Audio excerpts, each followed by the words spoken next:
श्री शिव पुराण।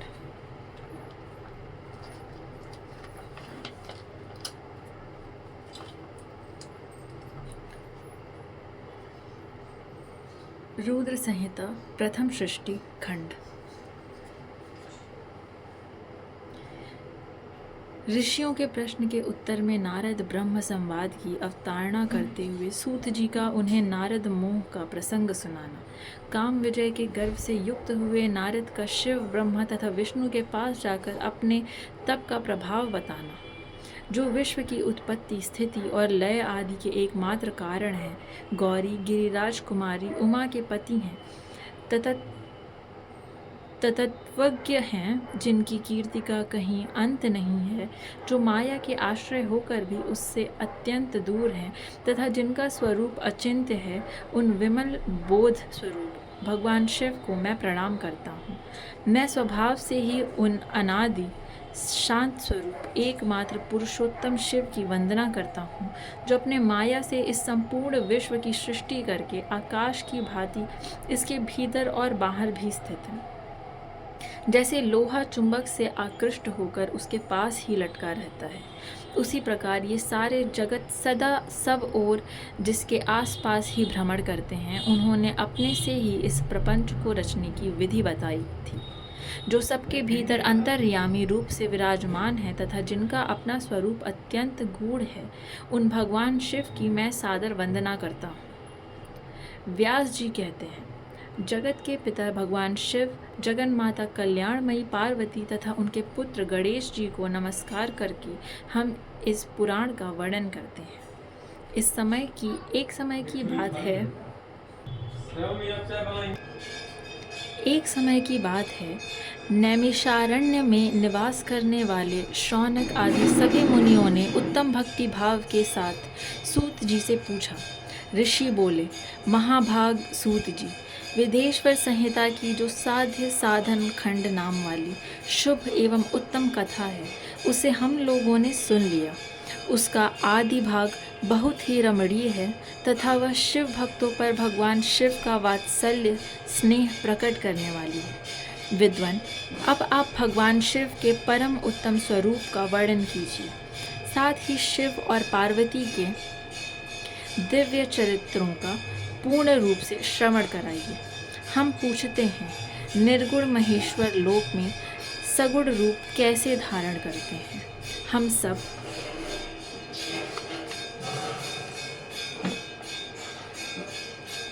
लोग विचार करने पर भी शिव के तत्व को नहीं समझ पाते। सृष्टि के पहले भगवान शिव किस प्रकार अपने स्वरूप से स्थित होते हैं, फिर सृष्टि के मध्यकाल में वे भगवान किस तरह क्रीड़ा करते हुए सम्यक व्यवहार बर्ताव करते हैं, और सृष्टि कल्प का अंत होने पर वे महेश्वर देव किस रूप में स्थित रहते हैं, लोक कल्याणकारी शंकर कैसे प्रसन्न होते हैं, प्रसन्न हुए महेश्वर अपने भक्तों तथा दूसरों को कौन सा उत्तम फल प्रदान करते हैं, यह सब हमसे कहिए। हमने सुना है कि भगवान शिव शीघ्र प्रसन्न हो जाते हैं। वे महान दयालु हैं, इसलिए अपने भक्तों का कष्ट नहीं देख सकते। ब्रह्मा, विष्णु और महेश, ये तीन देवता शिव के ही अंग से उत्पन्न हुए हैं। उनके प्राकट्य की कथा तथा उनके विशेष चरित्रों का वर्णन कीजिए। प्रभु, आप उमा के आविर्भाव और विवाह की भी कथा कहिए। विशेषतः उनके गृहस्थ धर्म का और अन्य लीलाओं का भी वर्णन कीजिए। निष्पाप सूत जी, हमारे प्रश्न के उत्तर में आपको ये सब तथा दूसरी बातें भी अवश्य कहनी चाहिए। सूत जी ने कहा, मुनीश्वरों, आप लोगों ने बड़ी उत्तम बात पूछी है। भगवान सदाशिव की कथा में आप लोगों की जो आंतरिक निष्ठा हुई है, इसके लिए आप धन्यवाद के पात्र हैं। ब्राह्मणों, भगवान शंकर का गुणानुवाद सात्विक, राजस और तामस तीनों ही प्रकृति के मनुष्यों को सदा आनंद प्रदान करने वाला है। पशुओं की हिंसा करने वाले निष्ठुर कसाई के सिवा दूसरा कौन पुरुष उस गुणानुवाद को सुनने से उब सकता है? जिनके मन में कोई तृष्णा नहीं है, ऐसे महात्मा पुरुष भगवान शिव के उन गुणों का गान करते हैं, क्योंकि वह गुणावली संसार रूपी रोग की दवा है, मन तथा कानों को प्रिय लगने वाली और संपूर्ण मनोरथों को देने वाली है। ब्राह्मणों, आप लोगों के प्रश्न के अनुसार मैं यथा बुद्धि प्रयत्न पूर्वक शिव लीला का वर्णन करता हूँ। आप आदर पूर्वक सुने। जैसे आप लोग पूछ रहे हैं, उसी प्रकार देवर्षि नारद जी ने शिव रूपी भगवान विष्णु से प्रेरित होकर अपने पिता से पूछा था। अपने पुत्र नारद का प्रश्न सुनकर शिव भक्त ब्रह्मा जी का चित्त प्रसन्न हो गया और वे उन मुनि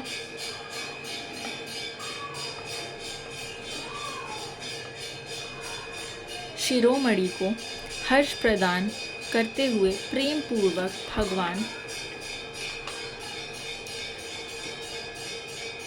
शिव के यश का गान करने लगे। यह एक समय की बात है। मुनि शिरोमणि विप्रवर नारद जी ने, जो ब्रह्मा जी के पुत्र हैं, विनीत चित्त हो तपस्या में मन लगाया। हिमालय पर्वत में कोई एक गुफा थी जो बड़ी शोभा से संपन्न दिखाई देती थी। उसके निकट देव नदी गंगा निरंतर वेद पूर्वक बहती थी। वहाँ एक महान दिव्य आश्रम था जो नाना प्रकार की शोभा से सुशोभित था। दिव्यदर्शी नारद जी तपस्या करने के लिए उसी आश्रम में गए। उस गुफा को देखकर मुनिवर नारद जी बड़े प्रसन्न हुए और सुदीर्घ काल तक वहाँ तपस्या करते रहे। उनका अंतःकरण शुद्ध था। वे दृढ़ता पूर्वक आसन बांधकर मौन हो प्राणायाम पूर्वक समाधि में स्थित हो गए। ब्राह्मणों, उन्होंने वह समाधि लगाई जिसमें ब्रह्म का साक्षात्कार कराने वाला अहम ब्रह्मास्मि, मैं ब्रह्म हूँ, यह विज्ञान प्रकट होता है। मुनिवर नारद जी जब इस प्रकार तपस्या करने लगे, उस समय यह समाचार पाकर देवराज इंद्र काँप उठे। वे मानसिक संताप से विहाल हो गए। ये नारद मुनि मेरा राज्य लेना चाहते हैं। मन ही मन ऐसा सोचकर इंद्र ने उनकी तपस्या में विघ्न डालने के लिए प्रयत्न करने की इच्छा की। उस समय देवराज ने अपने मन से कामदेव का स्मरण किया। स्मरण करते ही कामदेव आ गए। महेंद्र ने उन्हें नारद जी की तपस्या में विघ्न डालने का आदेश दिया। यह आज्ञा पाकर कामदेव वसंत को साथ ले बड़े गर्व से उस स्थान पर गए और अपना उपाय करने लगे। उन्होंने वहाँ शीघ्र ही अपनी सारी कलाएं रच डाली। वसंत ने भी मदमत्त होकर अपना प्रभाव अनेक प्रकार से प्रकट किया। मुनिवरों, कामदेव और वसंत के अथक प्रयत्न करने पर भी नारद मुनि के चित्त में विकार नहीं उत्पन्न हुआ। महादेव जी के अनुग्रह से उन दोनों का गर्व चूर्ण हो गया। शौनक आदि महर्षियों ऐसा होने में जो कारण था, उसे आदरपूर्वक सुनो।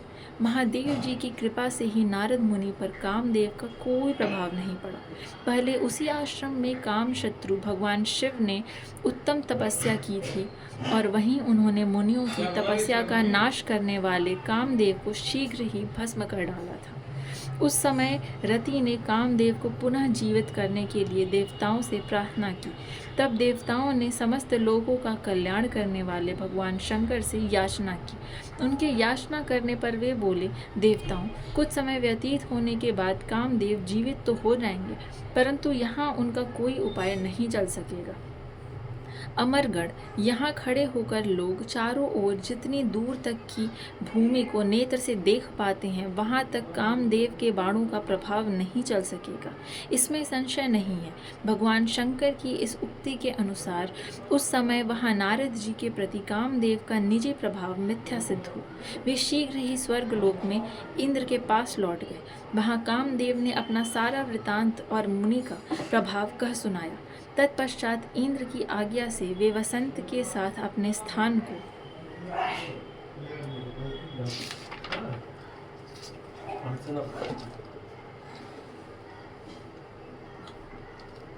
लौट गए। उस समय देवराज इंद्र को बड़ा विस्मय हुआ। उन्होंने नारद जी की भूरी भूरी प्रशंसा की, परंतु शिव की माया से मोहित होने के कारण वे उस पूर्व वृतांत को स्मरण न कर सके। वास्तव में इस संसार के भीतर सभी प्राणियों के लिए शंभु की माया को जानना अत्यंत कठिन है। जिसने भगवान शिव के चरणों में अपने आप को समर्पित कर दिया हो, उस भक्त को छोड़कर शेष सारा जगत उनकी माया से मोहित हो जाता है। नारद जी भी भगवान शंकर की कृपा से वहाँ चिरकाल तक तपस्या में लगे रहे। जब उन्होंने अपनी तपस्या को पूर्ण हुई समझा, तब वे मुनि उससे विरत हो गए। कामदेव पर मेरी विजय हुई ऐसा मानकर उन मुनिवर के मन में व्यर्थ ही गर्व हो गया। भगवान शिव की माया से मोहित होने के कारण उन्हें यथार्थ बात का ज्ञान नहीं रहा। वे यह नहीं समझ सके कि कामदेव के पराजित होने में भगवान शंकर का प्रभाव ही कारण है। उस माया से अत्यंत मोहित हो मुनि शिरोमणि नारद अपना काम विजय संबंधी वृतांत बताने के लिए तुरंत ही कैलाश पर्वत पर गए। उस समय वे विजय के मद से उन्मत्त हो रहे थे। वहां रुद्रदेव को नमस्कार करके गर्व से भरे हुए मुनि ने अपने आप को महात्मा मानकर तथा अपने ही प्रभाव से कामदेव पर अपनी विजय हुई समझकर उनसे सारा वृतांत कह सुनाया। वह सब सुनकर भक्त वत्सल भगवान शंकर ने नारद जी से, जो अपनी शिव की ही माया से मोहित होने के कारण काम विजय के यथार्थ कारण को नहीं जानते थे और अपने विवेक को भी खो बैठे थे, कहा। रुद्र बोले, तात नारद, तुम बड़े विद्वान हो, धन्यवाद के पात्र हो, परंतु मेरी यह बात ध्यान देकर सुनो। अब से फिर कभी ऐसी बात कहीं भी न कहना, विशेषतः भगवान विष्णु के सामने इसकी चर्चा कदापि न करना। तुमने मुझसे अपना जो वृतांत बताया है उसे पूछने पर भी दूसरों के सामने न कहना। यह सिद्ध संबंधी वृतांत सर्वथा गुप्त रखने योग्य है। यह सिद्धि संबंधी वृतांत सर्वथा गुप्त रखने योग्य है। इसे कभी किसी पर प्रकट नहीं करना चाहिए।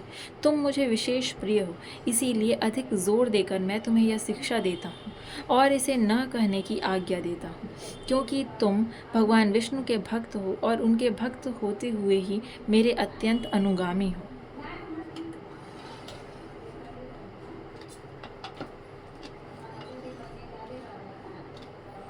इस प्रकार बहुत कुछ कहकर संसार की सृष्टि करने वाले भगवान रुद्र ने नारद जी को शिक्षा दी। अपने वृतांत को गुप्त रखने के लिए उन्हें समझाया बुझाया, परंतु वे तो शिव की माया से मोहित थे, इसलिए उन्होंने उनकी दी हुई शिक्षा को अपने लिए हितकर नहीं माना। तदनंतर मुनि शिरोमणि नारद ब्रह्मलोक में गए। वहाँ ब्रह्मा जी को नमस्कार करके उन्होंने कहा, पिताजी, मैंने अपने तपोबल से कामदेव को जीत लिया है। उनकी वह बात सुनकर ब्रह्मा जी ने भगवान शिव के चरणाविंदों का चिंतन किया और सारा कारण जानकर अपने पुत्र को यह सब कहने से मना किया। परंतु नारद जी शिव की माया से मोहित थे, अतएव उनके चित्त में मद का अंकुर जम गया था, उनकी बुद्धि मारी गई थी। इसलिए नारद जी अपना सारा वृतांत भगवान विष्णु के सामने कहने लगे। वहाँ से शीघ्र ही विष्णु लोक में गए। नारद मुनि को आते देख भगवान विष्णु बड़े आदर से उठे और शीघ्र ही आगे बढ़कर उन्होंने मुनि को हृदय से लगा लिया। मुनि के आगमन का क्या हेतु है, इसका उन्हें पहले से ही पता था। नारद जी को अपने आसन पर बिठाकर भगवान शिव के चरणाविंदों का चिंतन करके श्री हरि ने उनसे पूछा। भगवान विष्णु बोले, तात, कहाँ से आते हो? यहाँ किस लिए तुम्हारा आगमन हुआ है? मुनि श्रेष्ठ, तुम धन्य हो, तुम्हारे शुभ आगमन से मैं पवित्र हो गया। भगवान विष्णु का वह वचन सुनकर गर्व से भरे हुए नारद मुनि ने मद से मोहित होकर अपना सारा वृतांत बड़े अभिमान के साथ कह सुनाया। नारद मुनि का वह अहंकार युक्त वचन सुनकर मन ही मन भगवान विष्णु ने उनकी काम विजय के यथार्थ कारण को पूर्ण रूप से जान लिया। तत्पश्चात श्री विष्णु बोले, मुनि श्रेष्ठ, तुम धन्य हो, तपस्या के तो भंडार ही हो, तुम्हारा हृदय भी बड़ा उदार है। मुनि, जिसके भीतर भक्ति, ज्ञान और वैराग्य नहीं होते, उसी के मन में समस्त दुखों को देने वाले काम, मोह आदि विकार शीघ्र उत्पन्न होते हैं। तुम तो नैष्ठिक ब्रह्मचारी हो और सदा ज्ञान वैराग्य से युक्त रहते हो, फिर तुम में काम विकार कैसे आ सकता है? तुम तो जन्म से ही निर्विकार तथा शुद्ध बुद्धि वाले हो।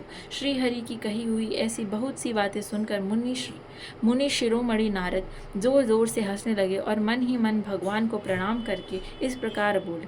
नारद जी ने कहा, स्वामिन, जब मुझ पर आपकी कृपा है तब बेचारा कामदेव अपना क्या प्रभाव दिखा सकता है। ऐसा कहकर भगवान के चरणों में मस्तक झुकाकर इच्छानुसार विचरने वाले नारद मुनि ने वहां से चले गए। अध्याय समाप्त।